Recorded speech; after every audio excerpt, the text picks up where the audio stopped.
Quand il s'agit de rendre hommage à son père, Laura se met à elle aussi plus d'un tour dans son sac. En septembre prochain sera inaugurée à Bercy l'esplanade de Johnny Hallyday en hommage au chanteur, où trônera également une statue, une Harley-Davidson bleue selon Bernard Montiel. Un événement qui sera suivi d'un concert organisé par Laetitia Hallyday, avec de nombreux artistes comme Julien Doré, Louane, Patrick Bruel ou encore Calogero et Pascal Obispo. Je serai heureuse d'assister à l'inauguration qui est prévue en septembre, car mon père était profondément parisien, a ainsi confié Laura Smet dans les colonnes de Madame Figaro, en kiosque vendredi 11 juin. Conviée à l'événement par Laetitia Hallyday, l'actrice pourrait bien mettre sa rancœur de côté pour honorer la mémoire de son père, elle qui ne songe désormais qu'à une chose, remettre son père à sa juste place, celle de la plus grande star française.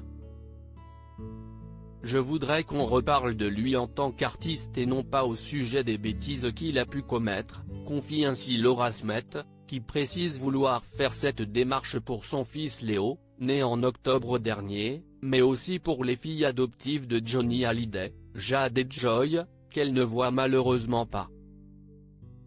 Ainsi, elle n'a pas manqué de préciser que pour cela, elle préparait de son côté une surprise pour les fans du chanteur, sans toutefois en dévoiler les détails, car il est selon elle encore trop tôt pour en parler.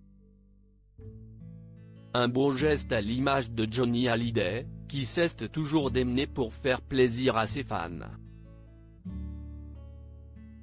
L'image de Johnny Hallyday salie par la bataille autour de son héritage, une façon également pour Laura Smet de tenter de passer l'éponge sur les scandales qui ont suivi la mort de la star en décembre 2017, notamment l'ouverture de son testament qui s'est suivi d'une longue bataille juridique entre ses enfants aînés et son épouse Laetitia.